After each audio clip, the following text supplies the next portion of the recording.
do you see on film from Kentucky? A lot of similarities to us, to Xavier. Fast, elite at pushing after makes. I've got arguably the best shooter in the country in Brea. Got a great downhill player in Owe. Got great size and can hurt you in a lot of different ways. With Williams as a point center, elite passer.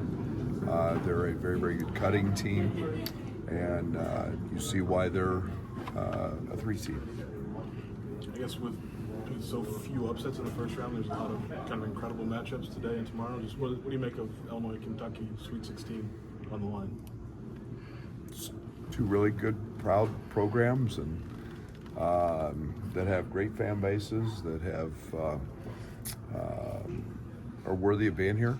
And I think that it's maybe a little unusual this year that the top 4 seeds have all gotten through.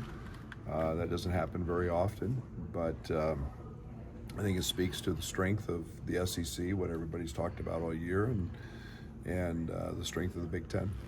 You seem pretty pleased with the defense against Xavier. Do you feel like that's something that can carry over to tomorrow night? If it doesn't, we won't win. I thought that we did a nice job on the Conwell kid. He hit the first one of the game, and then Fremantle had the only game of his career that he didn't reach double figures.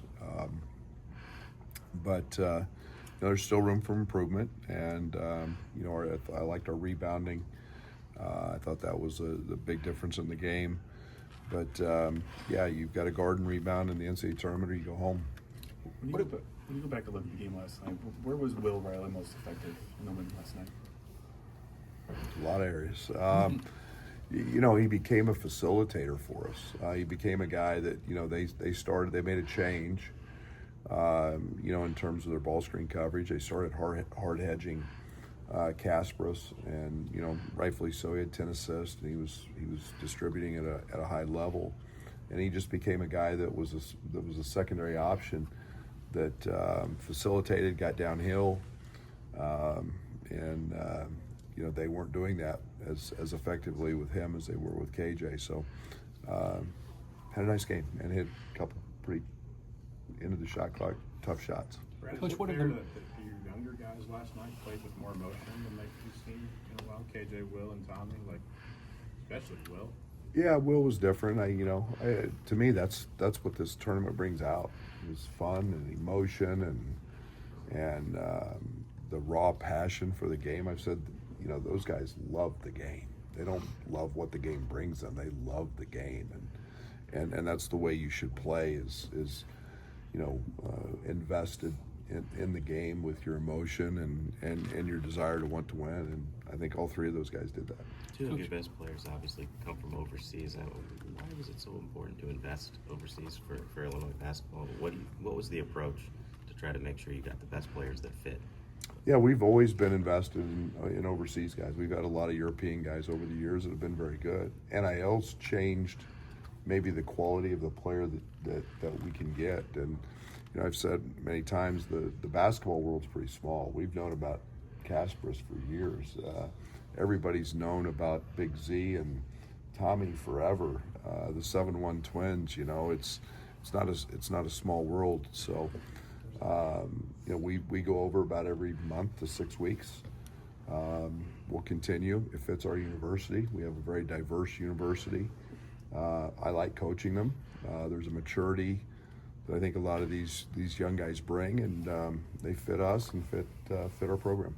Coach, it's probably not often that you could outnumber the Big Blue Nation in terms of road tripping, but that may be the case tomorrow with a lot of orange and blue. Are we? That probably doesn't happen very often. I've said it many times. We've got a great, incredible fan base with that's very proud of their program, and I'm blessed. I get to be their basketball coach. It's nice that it's obviously a couple hours from Chicago, with a large alumni base there. But it doesn't matter whether we're in New York, whether we're in Vegas, whether we're in Hawaii. The Orange Crush shows up. The Illini Nation is a very, very proud basketball, happy fan base, and I'm excited to be a part of it. A question for the old school fans. Do you think a lot of Illinois fans remember the 1984 game in Lexington? I was a freshman in college. No, I was a fresh sophomore in college. Gosh darn. Yeah, it was a rule-changing game, right? They, moved off home sites. Great thing that they did that. Kentucky probably would have 10 more championships if they kept him on campus. But no, I think it's the growth of basketball. I think it's nice to hear that these two programs were good back in the 80s and long before. And I've said it many times, we're a tradition-rich program just as well as a lot of the other elite programs out there. Coach, a lot of the programs still playing this time of year.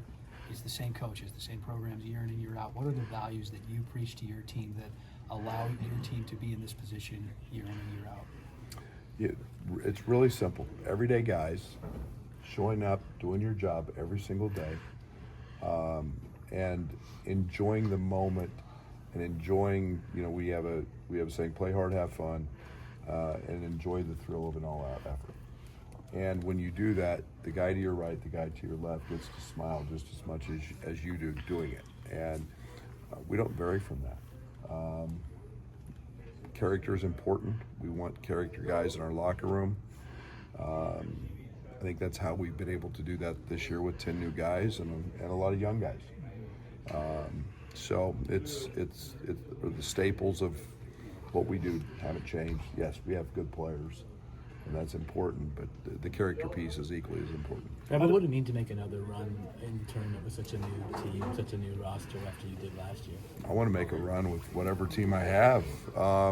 That's the goal, is win a national championship every year. And however we put it together, we believe going into the season that we have an opportunity to make a run. It's really hard. We don't take anything for granted. Being here, hearing your name on Selection Sunday, playing in one of the great... Ask him about his Dodge City defense. Dodge City defense. Hey, it was freaking spectacular compared to that bullshit in Fort Scott. God. We were an offensive team. Hey, we played the rodeo arena. The dust was so bad we couldn't even play. Good gracious, golly. Seriously, they played in the rodeo arena. Yeah. So, What was that arena like? half of it was the rodeo arena, indoor rodeo arena, and the wind would blow, and the dust was blowing. Every 10 seconds, they had to mop the floor.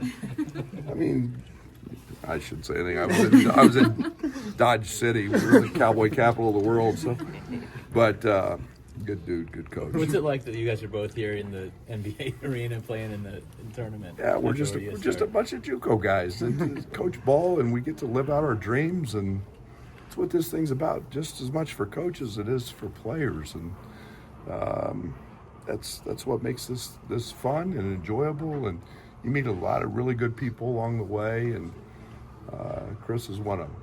When it comes to bringing in so many players from different backgrounds and building a team around that, you mentioned last night the personality test. I'm wondering, what do you gain from that process, and how do you tailor that toward building that chemistry that you guys have? Oh, I take a lot from it. I mean, there's a lot more that I don't take than what I do take based on that. I mean, you find selflessness, selfishness. You find guys that what's important to them, and we dive deep into it. So it's pretty forthcoming for us. When you guys worked out earlier, how did you gauge how quickly your team turned the page and focus on Kentucky?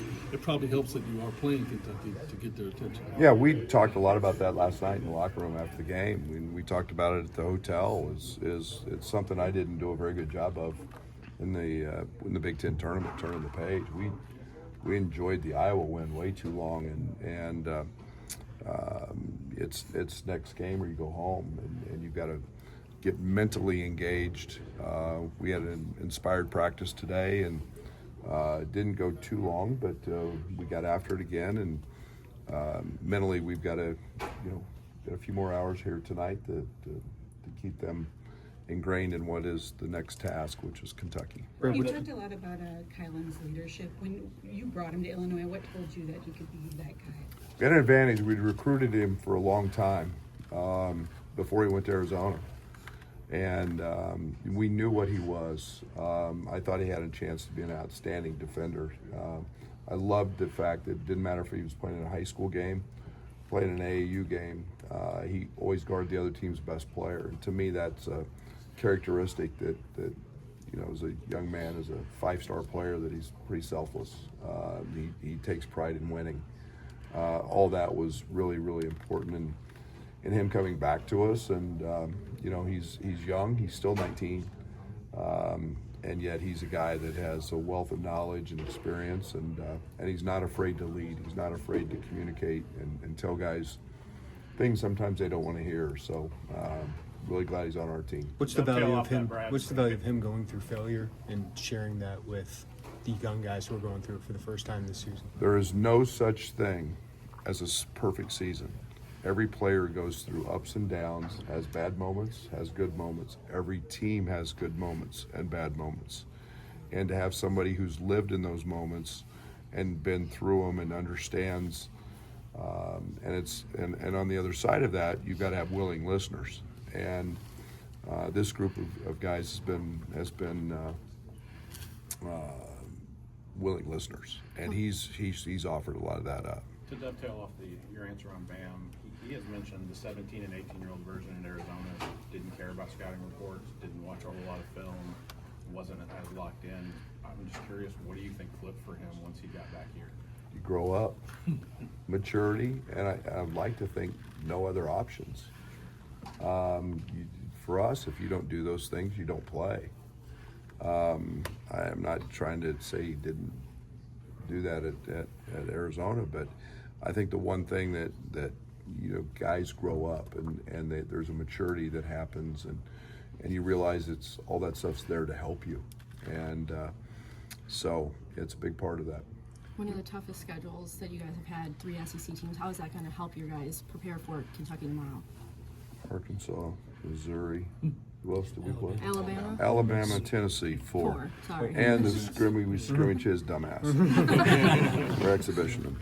5. That's what we do. We're going to play really good people. And it's this team, we couldn't have any false pretenses to who we were. But this team had to know what we were, to find out, and you do that playing really good people, really good coaches. Tomorrow's last night was no different. That's a really good basketball team, great coach. No different tomorrow. I think being on those stages, being neutral site on Thanksgiving Day against Arkansas, being in the Garden against Duke, being, you know, playing Tennessee early and at home and not inbounding the ball on a sideline out, all those things helped us grow and be ready for a moment like this. And you don't get that if you don't play quality people like that. For such a young team, these guys seem to have a maturity about them and a business-like approach almost. Just, you know, where's that come from, and how's that help them in a win or go home kind of situation? Yeah, I think you got to have that mentality. I think every team's different. Last year we had some different guys who were a little more mature, but they were also pretty loosey-goosey, and we've played a lot of games in this thing, and this team's a little different. And I say that, and we've got Tommy and KJ, who are 2 of the funnier guys out there, but it's just a kind of business-like mentality that we've taken on, and this group's been found its way doing it that way. Right, with the portal not open for a few more days, is there less noise around just the game preparation and fully focusing in on that? Well, it's been a good part of my morning. I had a couple calls, but it's never far from your thoughts, and that's today's world. But it has helped moving it back a week. When you were scouting KJ and Tommy, obviously the talent's probably evident, but what did you see in them that made you want to pursue them and feel like this is a good fit? Yeah, Tommy was easy. I mean, his passing, his shooting. We were looking for a 5-man who could do all those things. Kasparis was literally the MVP of every big tournament with every good player in it. I mean, he just found a way, and he was never a playoff. Took every big shot. Was never afraid of the moments, and all those things were right up my alley. Things I loved and wanted to instill in our team and have in our team. What have you seen from Lamont Butler and the kind of defensive challenge he can pose for any team? Yeah, I mean, I saw Lamont when he was healthy.